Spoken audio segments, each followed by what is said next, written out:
আমার বয়স ৩৩ বছর। আমার নাম বুলটি। আমার কুণ্ডলিতে নাকি লেখা ছিল আমাকে নিজের ভাইপোর সঙ্গে শারীরিক সম্পর্ক তৈরি করতে হবে, নইলে আমি নাকি মারা যাব। এবং এটার সুযোগ নিয়ে আমার ভাইপো একদিন রাতের বেলা আমার শরীর থেকে কাপড় খুলে যা ইচ্ছে তাই করেছিল। আমার ২১ বছর বয়সী জোয়ান ভাইপো আমার শরীর দেখে আমার সঙ্গে ঘুমানোর জন্য পাগলামি করত। এমনকি সে যখনই আমাকে দেখত তখন আমার বুকের দিকেই তাকিয়ে থাকতো। আমি এতটাই সুন্দরী ছিলাম দেখতে যে বাচ্চা বাচ্চা ছেলেরাও আমাকে দেখে পাগল হয়ে যেত। আমার যৌবন খুব সুন্দর ছিল, কিন্তু তাও আমার বিয়ে হয়নি। এত সুন্দরী হওয়া সত্ত্বেও আমার কারো সঙ্গে বিয়ে হয়নি, কারণ আমার কুণ্ডলিতে নাকি দোষ ছিল, যার জন্য কোনো ছেলের সঙ্গে আমার কুণ্ডলির মিল হয়নি। আর এই কারণেই আমার এখন পর্যন্ত বিয়ে হয়নি। এদিকে আমার বৌদি দিনরাত আমাকে তানা দিয়ে বলতো যে আর কতদিন আমাদের ঘাড়ে চেপে বসে থাকবে, নিজে থেকে কোনো ছেলেকে পছন্দ করে বিয়ে করে নিতে পারো। তুমি তো বাইরে জব করো, সেখানে কি কোনো ছেলে নেই যে তোমার কুণ্ডলি দেখে নয়, তোমার সৌন্দর্য দেখে তোমাকে পছন্দ করবে?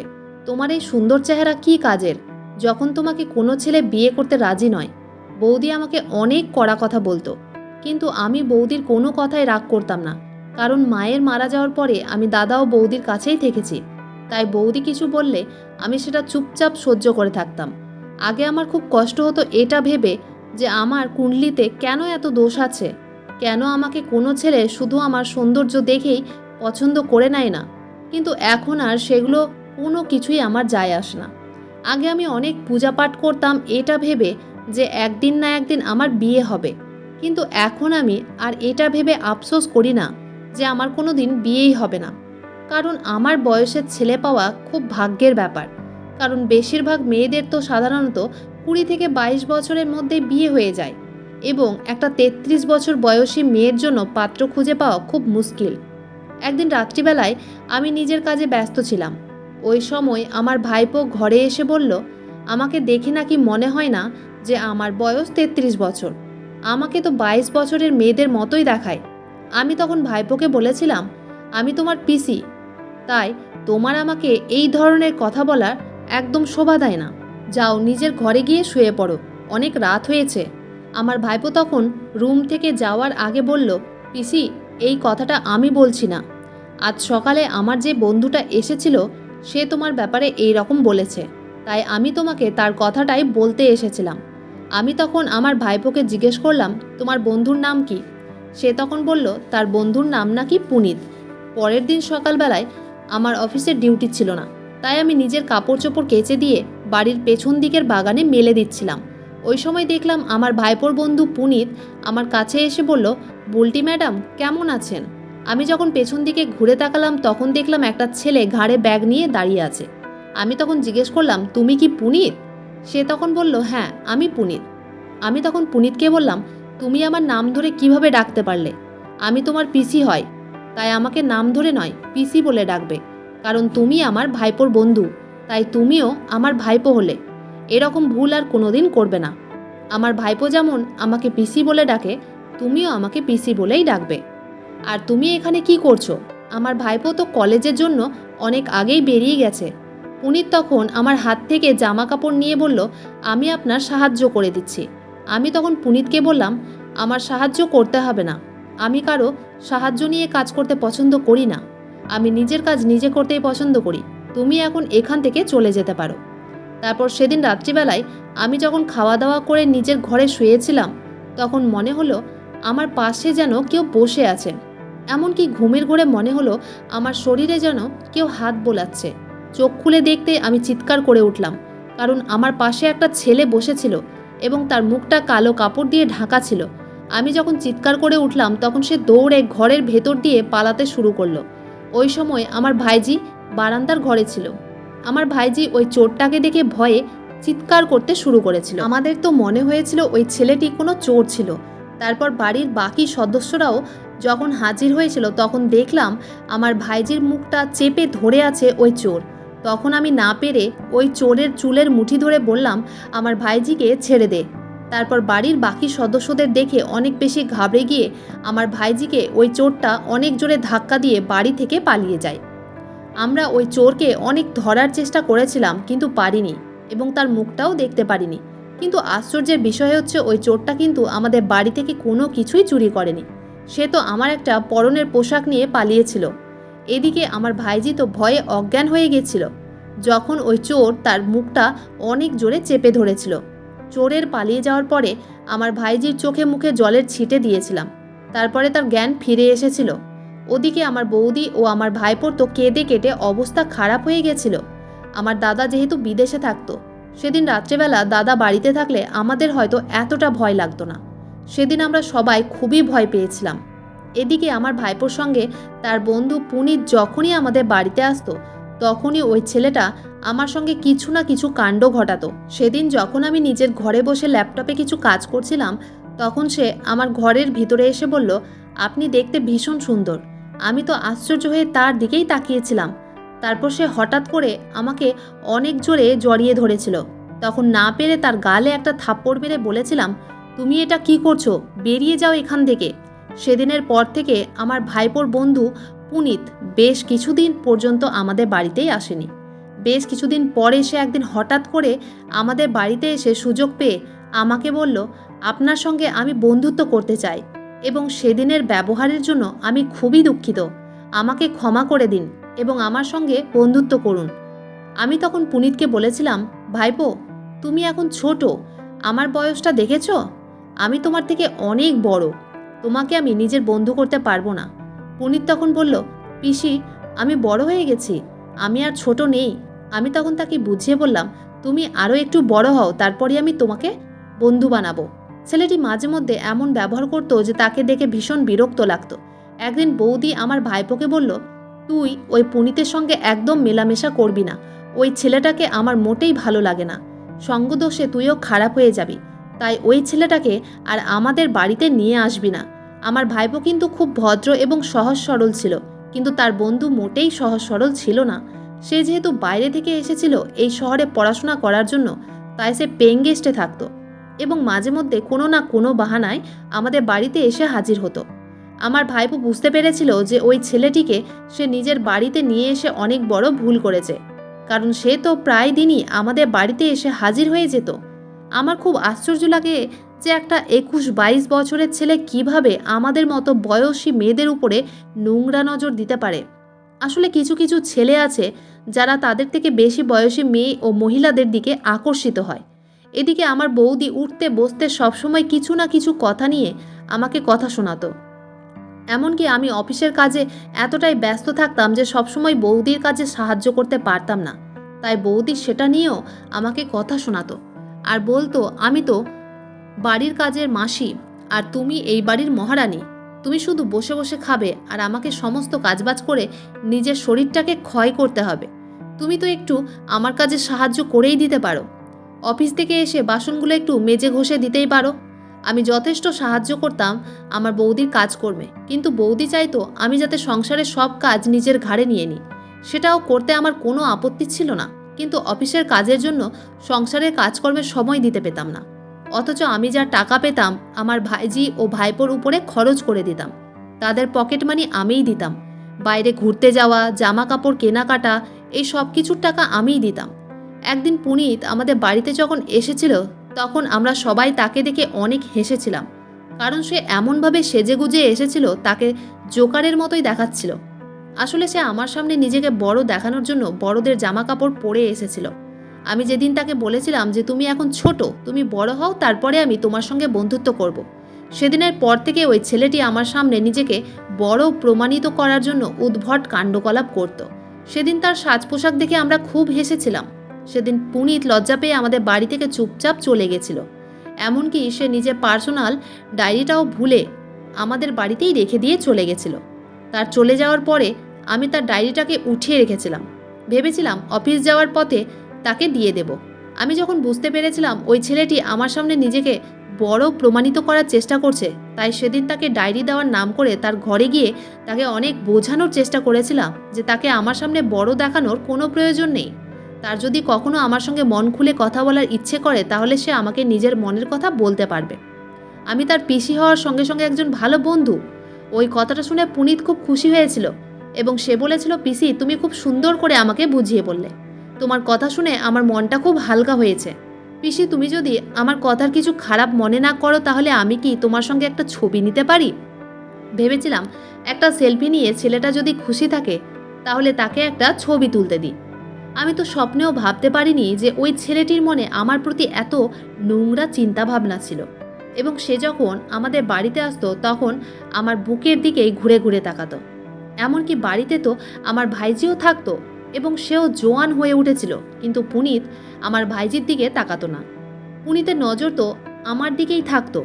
ডায়েরিটা দিয়ে আমি যখন বাড়ি ফিরে এসেছিলাম তখন বৌদি আমাকে বলেছিল, তোমার তো আজকে অফিস ছুটি আছে, তাহলে তুমি বাইরে কোথায় গিয়েছিলে? বাড়িতে থেকে তো আমার কাজে একটু সাহায্য করেই দিতে পারো।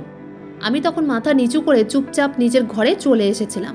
আমি আর বৌদিকে এটা বলিনি যে আমি পুনিতের ঘরে গিয়েছিলাম তার ডায়েরিটা ফেরত দিতে। পরের দিন সকালবেলা আমি যখন অফিস যাওয়ার জন্য তৈরি হয়েছিলাম তখন বৌদি ঘরে এসে হঠাৎ করে আমার গালে একটা থাপ্পড় মেরে বলেছিল, আমাদের কি এই দিনটাই দেখা বাকি ছিল? এখন এই বয়সে তুমি একটা বাচ্চা ছেলের সঙ্গে নিজের মুখ কালো করবে? তোমার লজ্জা করে না? তুমি ওর মায়ের বয়সী, তুমি আমাদের মান সম্মান সব কিছু শেষ করে দিয়েছ। তোমার দাদা বাড়ি ফিরে আসলেই বলবো তোমাকে যাতে এই বাড়ি থেকে বের করে দেওয়া হয়, না হলে তোমার জন্য আমার ছেলে মেয়েদের ভবিষ্যৎ নষ্ট হবে। বৌদির কথা শুনে আমার তো পায়ের তলা থেকে মাটি সরে যাওয়ার মতো অবস্থা হয়েছিল। সে কি বলতে চাইছিল আমি কিছুই বুঝতে পারিনি। আমি তখন বৌদিকে বললাম, বৌদি তুমি এইসব কি বলছো? একটু খোলসা করে বলো। তুমি এইভাবে আমাকে দোষারোপ করছো কেন? আমি কি দোষ করেছি? বৌদি তখন চিৎকার করে বলল, কি দোষ করেছো তুমি এখনো বুঝতে পারছো না? তখন বৌদি নিজের ছেলেকে মানে আমার ভাইপোকে বলল, বিশাল, তোর মোবাইলটা বের করে দেখা এই মহিলাকে। আমার ভাইপোর নাম বিশাল। তখন ভাইপো মাথাটা নিচু করে মোবাইলটা দেখিয়ে বলল, পিসি এসব কি? তোমার ও পুনিতের একসঙ্গে ছবি, আর পুনিত বলেছে তোমার সঙ্গে নাকি ওর ভালোবাসার সম্পর্ক রয়েছে।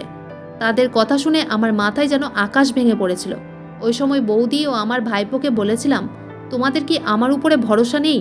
তোমরা কিভাবে আমার ব্যাপারে এই রকম ভাবতে পারলে? আমার ভাইপো তখন জিজ্ঞেস করলো, তাহলে তুমি পুনিতের রুমে কেন গেছিলে এবং পুনিতের সঙ্গে কেন তুমি ছবি তুলেছ? পুনিতের সঙ্গে ছবি তোলার মানে কি? তারপর বৌদি ও ভাইপোকে আমি সব কিছু সত্যি কথা বলেছিলাম যে কী কারণে আমি পুনিতের ঘরে গিয়েছিলাম। আমার কথা শেষ হওয়ার পরে বৌদি আমার গালে একটা থাপ্পড় মেরে বলল, তুমি আমাদেরকে বোকা বানাচ্ছ। বিশাল আমার কথায় বিশ্বাস করলেও বৌদি তো আমার কোনো কথাতেই বিশ্বাস করতে রাজি ছিল না। তারপর আমার ভাইপো বলল, পুনিতের সঙ্গে আমার বন্ধুত্ব শেষ করে দিয়ে এসেছি এবং তাকে বলেছি সে যাতে আর ভুল করেও আমাদের বাড়িতে না আসে। আজ তার সাথে আমার অনেক হাতাপাই হয়েছে, কারণ পুনিত তোমাকে নিয়ে খুব খারাপ কথা বলেছিল। আমি সহ্য করতে না পেরে তার গায়ে হাত তুলেছি এবং সেও আমাকে মেরেছে। আসলে আমিই ভুল করেছি ওই ছেলেটির উপর ভরসা করে এবং তাকে আমাদের বাড়িতে নিয়ে এসে। আমাকে আগেই বোঝা উচিত ছিল যে ছেলেটি নিজের মোবাইলে সবসময় মহিলাদের নোংরা ছবি রাখে, সেই ছেলেটি কি করে ভালো হতে পারে। পিসি, আমাকে ক্ষমা করে দাও। আজ আমার জন্যই তোমাকে এত কথা শুনতে হলো। কিছুক্ষণের জন্য আমারও মনে হয়েছিল যে পুনিত যেটা বলছে সেটাই সত্যি, কিন্তু আমার তোমার উপরে অনেক বিশ্বাস আছে। আমি মাকে বুঝিয়ে বলবো যে এতে তোমার কোনো দোষ নেই। তুমি এইসব ব্যাপার নিয়ে আর বেশি মাথা ঘামাবে না। বিশালের কথা শুনে আমি মাথা নাড়িয়ে তাকে হ্যাঁ বলেছিলাম। তারপর বিশাল যখন আমার রুম থেকে বেরিয়ে চলে গেছিল, তখন আমার রুম থেকে চলে যাওয়ার পরে আমি না পেরে যখন পুনিতকে ফোন করে বলেছিলাম যে তার সাহস কি করে হলো বিশালকে আমার ব্যাপারে এত অশ্লীল কথা বলার, তখন পুনিত বলল আমাকে নাকি তার ঘরে যেতে হবে, নইলে সে ওই ফটোটা ফেসবুকে পোস্ট করবে। তারপর সেদিন যখন বিকেলবেলা তার রুমে গেলাম তখন সে আমাকে দেখা মাত্রই আমার শরীরে খুব বাজেভাবে হাত দিয়ে বলল, একটা ঘিয়ের কৌটো থেকে ঘি যখন সোজা আঙুল দিয়ে বের না হয় তখন কিন্তু আঙুলটাকে ট্যাড়া করতেই হয়। আমি কতবার বোঝানোর চেষ্টা করেছি যে আমি তোমাকে অনেক ভালোবাসি, কিন্তু তুমি আমাকে থাপ্পড় মেরে অপমান করেছিলে। শুধু তাই নয়, আমি শুধুমাত্র তোমার জন্য নিজেকে বড় প্রমাণিত করতে অনেক কিছু করার চেষ্টা করেছি, কিন্তু তুমি ঠাট্টা করে আমাকে অনেক অপমান করেছো। সেদিন তুমি কি বলেছিলে? আমাকে জোকার লাগছিল। আজ এই জোকার দেখো তোমার সঙ্গে কি কি করতে পারে। আমি তখন পুনিতের গালে আর একটা থাপ্পড় মেরে বললাম, তোর ব্যবহার এতটাই নোংরা যে তোর মতো ছেলেকে থাপ্পড় মারতেই হয়। আমি তোর মায়ের বয়সী একজন মহিলা। সেদিন আমি তোকে নিজের ভাইপোর মতো মনে করে দুটো কথা বলেছিলাম। ভেবেছিলাম তুই বাইরে থেকে এখানে পড়াশোনা করতে এসেছিস, তোর একটা গাইডের দরকার হবে, কিন্তু তোর মনে যে আমাকে নিয়ে এত নোংরা চিন্তা ভাবনা, সেটা তো আমি কল্পনাও করতে পারিনি। তারপর পুনিত আমাকে জড়িয়ে ধরে বলল, এইসব কথা বলে আর কোনো লাভ নেই। এখন আমি তোমার কাছ থেকে যেটা চাইছি তোমাকে সেটা দিতেই হবে, নইলে আমি এই ছবিগুলো ফেসবুকে পোস্ট করে বলবো যে তুমি আমার প্রেমিকা আর তুমি আমার মতো একটা বাচ্চা ছেলেকে বিয়ে করতে চাও। তারপর ভেবে দেখেছো, ফেসবুকে এটা পোস্ট করলে তোমার বাড়ি থেকে বেরোনো মুশকিল হয়ে যাবে, তুমি কাউকে মুখ দেখাতে পারবে না, তোমার বাড়ির লোক তোমাকে ধাক্কা মেরে বাড়ি থেকে বের করে দিবে। তোমাকে প্রথম দেখাতেই আমি ভালোবেসে ফেলেছিলাম, আর সেদিন রাত্রিবেলা চোরের ভেসে আমি তোমাদের বাড়িতে ঢুকেছিলাম এবং চেয়ারের উপরে তোমার যে সুন্দর ব্লাউজটা রাখা ছিল সেটা আমি নিজের পকেটে ভরে নিয়ে এসেছিলাম। তোমার এই সুন্দর শরীরটাকে আমি ভোগ করতে চাই। যখন থেকে তোমার এত সুন্দর যৌবন দেখেছি তখন থেকে আমি পাগল হয়ে গেছি তোমাকে পাওয়ার জন্য। এই বলে সে আমার বুকের কাপড়টা সরিয়ে দিল। তখন পুনিতকে অনেক রেগে গিয়ে জোরে ধাক্কা দিয়ে বললাম, তোর কি মাথা খারাপ হয়ে গেছে? নিজের বয়স দেখেছিস? আমি তোর মায়ের সমতুল্য। তোকে বাচ্চা ভেবে আমি অনেক বড় ভুল করেছিলাম। তোকে যদি ওই সময় শাস্তি দিতাম তাহলে তোর এত বড় স্পর্ধা হতো না আমার সঙ্গে নোংরামি করার। তুই আমার সঙ্গে বেশ কয়েকবার বেয়াদবি করেছিলিস, তাও আমি তোকে এটা ভেবে ছেড়ে দিয়েছিলাম যে তুই তো আমার ভাইপোর মতো, কিন্তু আমি ভুল করেছিলাম। আমি তোকে নিজের ভাইপোর জায়গা দিয়েছিলাম, তোকে নিজের ছেলের মতোই মনে করেছিলাম। তারপর পুনিত আমার উপর অনেক জোরে চিৎকার করে বলল, চুপ, একদম চুপ, আমি তোমার কোনো ফালতু কথা শুনতে চাই না। তারপর পুনিত আমাকে বিছানায় জোরে ধাক্কা দিয়ে আমার সঙ্গে জোর জবরদস্তি সব কিছু করেছিল। সেদিন আমি পুনিতকে বলেছিলাম, তুই আমার সঙ্গে যা অন্যায় করেছিস সেটার শাস্তি তো তোকে পেতেই হবে, আমি তোকে এটা কথা দিলাম। পুনিত আমার সঙ্গে যা করেছিল এটার ব্যাপারে আমার বৌদি ও ভাইপো কিছুই জানতো না। আমি তাদের এই ব্যাপারে আর কিছুই বলিনি, না হলে তারা আবার আমাকেই খারাপ ভেবে বসবে। সেদিন বাড়িতে এসে আমি তো বিশ্বাস করতেই পারছিলাম না যে একটা বাচ্চা ছেলে আমার জীবনটাকে এইভাবে একটা কাগজের মতো ছিঁড়ে খুঁড়ে নষ্ট করে দিতে পেরেছিল। হঠাৎ করে একটা বাচ্চা ছেলে আমাদের বাড়িতে এসে আমার জীবনটাকে শেষ করে দিয়ে চলে গেছিল, আর আমি কিছুই করতে পারিনি। পরের দিন সন্ধেবেলায় পুনিত আবার ফোন করে বলল আমাকে নাকি তার ঘরে যেতে হবে। সে আবার আমার শরীর ভোগ করতে চেয়েছিল।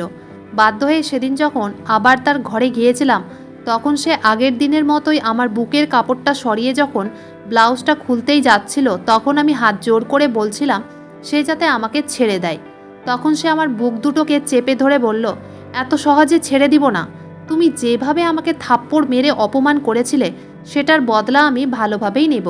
ঠিক ওই সময় পুনিতের ঘরের ভিতর পুলিশ এসে তাকে মারতে শুরু করেছিল। আমি তখন নিজের কাপড় চোপড় ঠিক করে ওই ছেলেটিকে থাপ্পড় মেরেছিলাম আর বলেছিলাম তোর মতো ছেলেকে জেলের ভাত খেতে হবে। তোর বাবা মাকে ফোন করে এখানে ডাকা হয়েছে। তোর বাবা মায়ের জানা উচিত যে যেই ছেলেটাকে তারা পড়াশোনা করতে এখানে পাঠিয়েছে সে তো মেয়েদের জীবন নষ্ট করার জন্য উঠে পড়ে লেগেছে। ওই সময় পুনিত অনেক বেশি ভয় পেয়ে নিজের ভুল বুঝতে পেরে আমার পা ধরে ক্ষমা চেয়েছিল এবং বলেছিল আমি যাতে তার বাবা মাকে ফোন করে এইসব ব্যাপারে না বলি, কিন্তু আমি তার কোনো কথাই শুনিনি। তাকে বলেছিলাম তোর মতো ছেলে একজন অপরাধী, তুই আমার জীবনটাকে নষ্ট করেছিস, তোকে আমি নিজের ভাইপোর মতোই মনে করেছিলাম, কিন্তু তুই তো একটা চরিত্রহীন অশ্লীল নোংরা মানুষ, তোদের মতো ছেলেকে জেলের ভেতরেই থাকা উচিত। তুই আমার সঙ্গে যা অন্যায় করেছিস সেটার শাস্তি তোকে আজ দিলাম। তোর ঘরে এসে সেদিন তোকে বোঝানোর চেষ্টা করেছিলাম কিন্তু তুই বুঝিসনি। এবার জেলে থেকে জেলের ভাত খেয়ে বুঝতে পারবি তুই জীবনে কত বড় ভুল করেছিস। ওই সময় পুনিত জোরে জোরে কান্নাকাটি করে আমার হাতে পায়ে ধরে ক্ষমা চেয়েছিল, কিন্তু আমি তাকে ক্ষমা করিনি। তারপর পুলিশ পুনিতকে ধরে নিয়ে গেছিল। ভেবেছিলাম এই কথাগুলো আমাদের বাড়িতে আর কাউকেই বলবো না, কিন্তু আমার ভাইপো যখন কলেজে গেছিল তখন পুনিতের ব্যাপারে জানতে পেরেছিল যে তাকে নাকি পুলিশে ধরে নিয়ে গেছে। তখন আমার ভাইপো জিজ্ঞেস করেছিল আসল ব্যাপারটা কি, কারণ শুধুমাত্র একটা সেলফি তোলার অপরাধে কেউ জেলে যেতে পারে না, তাহলে পুনিত নিশ্চয়ই আরও কিছু খারাপ কাজ করেছে। আমি তখন ভাইপোকে সত্যি কথা বলেছিলাম যে পুনিত আমার সঙ্গে অনেক খারাপ কাজ করেছে, তাই আমি পুনিতকে পুলিশের হাতে দিতে বাধ্য হয়েছি। তখন বৌদি বুঝতে পেরেছিল যে এতে আমার কোনো দোষ ছিল না, কারণ আমি যদি পুনিতের সঙ্গে মিলে থাকতাম তাহলে আমি কিন্তু তাকে পুলিশের হাতে দিতাম না। আমি যদি কোনো বাচ্চা ছেলেকেই ভালোবাসতাম তাহলে আমার আজ 33 বছর হতো না, কোনো ছেলের সঙ্গে আজ আমি ঘর সংসার করতাম। বৌদি বুঝতে পেরেছিল সে আমাকে অনেক ভুল ভেবেছিল, তাই বৌদি আমার কাছে ক্ষমা চেয়েছিল। এবং সেদিন আমি বৌদিকে বলেছিলাম আমি চিরকাল তোমাদের সঙ্গে থেকে হাসি খুশিভাবে কাটিয়ে দিতে পারবো। আমার আর বিয়ে করার কোনো ইচ্ছে নেই এবং এতে আমার কোনো আফসোস হবে না। শুধু তোমরা আমার সঙ্গে থেকো, তাহলে আমি সুখে থাকবো। সেদিনের পর থেকে বৌদি আর কোনো দিন আমাকে তানা দিয়ে কথা বলতো না বা আমার বিয়ের ব্যাপারে কোনো কিছুই বলতো না।